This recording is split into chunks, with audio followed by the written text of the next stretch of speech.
सुनसान हो जाती थी रविवार के दिन। 9 बजे से 10 बजे के बीच में कुछ नहीं होता था, सब अपने टीवी के सामने बैठ जाते थे और 10 बजे जब रामानंद सागर जय सिया राम की करते थे तब लोग अपने काम में लगते थे।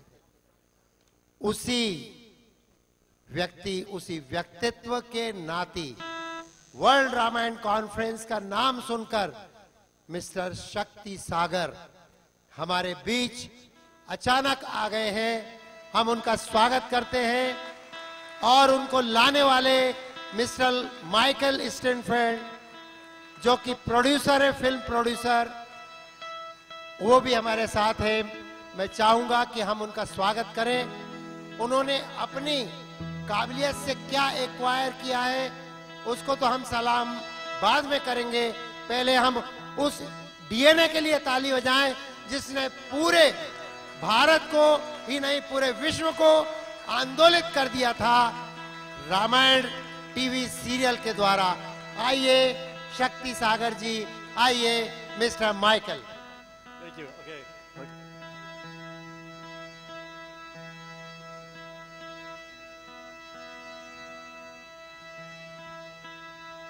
Excuse me if I speak in English. I hope you will follow me.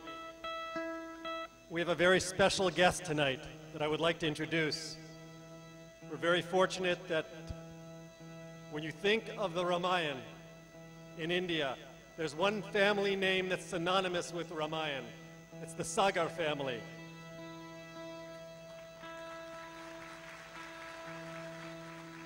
At this World Ramayana Conference, it just seemed most appropriate that one representative of the Sagar family would fly in from Mumbai to address you briefly.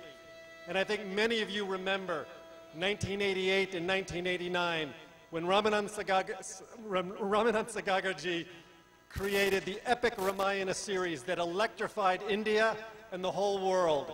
This was the 78 episode Ramayana that when I interviewed Ramanand Sagar before he passed on, he told me that it was his vision. Remember back at that time, every region of India had its own version of Ramayana. And Ramanand Sagar wanted to unite all the different regions with one image of Ram, just for that one moment with that series. 600 million people watched it all together. It really unified India for those 2 years that it ran. And we heard that echo of it going around the world in the United States, South Africa, in all the English-speaking countries and Hindi, and people through the Indian diaspora around the world. And that legend continued with the next generation, just like Dasharatha. Ramanand had 4 sons, Subhash, Prem, Anand, and Moti, and the saga continued. Then in 2008 and 2009, Anand Sagar and his son Shakti Sagar created a 300-episode version of the Ramayana that maybe you had seen. Absolutely brilliant production. And what I really feel that the Sagar family deserves to be honored is that really as India has become of age, as it became more westernized, there was that one TV station, Doordarshan, which aired the original. Now there's many stations with all kinds of Western programming. But the Sagar family is the last of the great film families and television families in India that continue to propagate Vedic entertainment, preserving these traditional values. So this next generation, it's such an honor. I've been a colleague and partner of Shakti Sagar. Look for great things. We're going to try to create a bridge between East and West. We've been working for the last number of years to create a film version of the Ramayana that will be both for India and Western audiences. That's a huge challenge. Would you please give a very warm welcome to Shakti Sagar. Thank you, Michael. Thank you, everybody. Most of all, thank you to the organizers for accommodating me. I have come in very last minute and they have given me some time to speak here, so I'm very grateful. Most of you all must have watched the Ramayana back in 1987. I don't know how many watched the new version. I'm going to take very little time, show some clips that I have, which might refresh some memories of what the Ramayana was and I'm just going to talk about a few incidents of how it came to be. Can we play the first clip?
इन दिनों भारतवर्ष के कोने कोने में धारावाहिक रामायण ने एक तहलका मचा रखा है।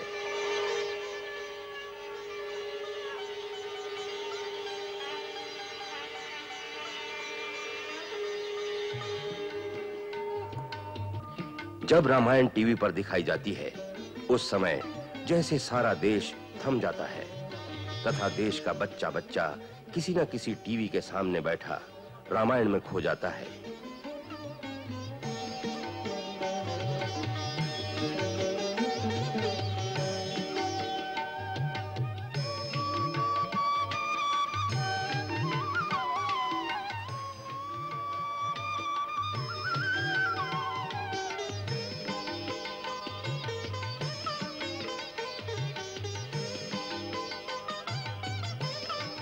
राष्ट्रपति हो या सड़क पर रिक्शा चलाने वाला, मंत्री हो या मुनीम, हिमालय का ऋषि हो या गांव का गृहस्थ, प्रत्येक प्राणी उस समय संसार के सारे काम छोड़कर केवल रामायण देखता है। इसलिए स्वाभाविक ही है कि उस रामायण के रचयिता रामानंद सागर का देश के कोने कोने में स्वागत सत्कार हो। जगह जगह पर उनके सम्मान में शोभा यात्राएं निकाली गईं। उत्तर में जम्मू शहर में निकाले गए जुलूस में यदि लाखों लोग सारे राज्य से एकत्रित हुए, तो भारत के दक्षिणी छोर पर विशाखापट्टनम की यूनिवर्सिटी ने उन्हें मानपत्र से सम्मानित किया। पुरी के जगन्नाथ मंदिर में प्रभु विग्रह के सन्मुख उनका सम्मान किया गया। तो बनारस में एक बजरे पर बिठाकर गंगा नदी में जब उनकी शोभा यात्रा निकाली गई, तो 8 किलोमीटर तक दर्शक खड़े थे।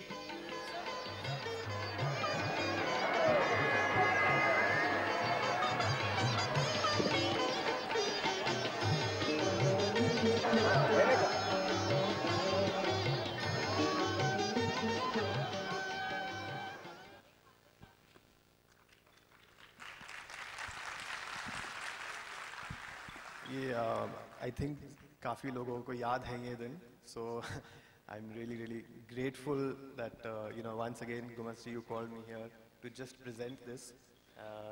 Very thankful. Of course, I'm here because of my grandfather and my family, but thank you very much. Thank you. मैं अब अनुरोध करूंगा हमारे बहुत देर से जिनका इंतजार था, उस्मान भाई का, उस्मान मीर साहब और उनके कलाकारों का प्रदर्शन हेतु मैं अनुरोध करूंगा हमारे शरद काबरा जी, रवि रंजन जी, ये दोनों उनको मंच पर सम्मान लेकर आए, और विनोद दुबे जी, शक्ति सागर जी का सम्मान यहाँ पर करेंगे। ये मंच उन रामानंद सागर को याद करते हुए जब हम इनको माला पहनाएंगे तो उनके प्रति हमारी श्रद्धांजलि होगी। वर्ल्ड रामायण कॉन्फ्रेंस के ऑर्गेनाइजर्स के द्वारा और पूरे जबलपुर नगर के द्वारा मैं अनुरोध करूंगा विनोद दुबे जी से, इन्होंने 1 लाख सुंदरकांड के पारायण कराए थे यहाँ पर, पूरे नगर में वर्ल्ड रामायण कॉन्फ्रेंस के सक्सेस के लिए। थैंक यू शक्ति, थैंक यू वेरी मच।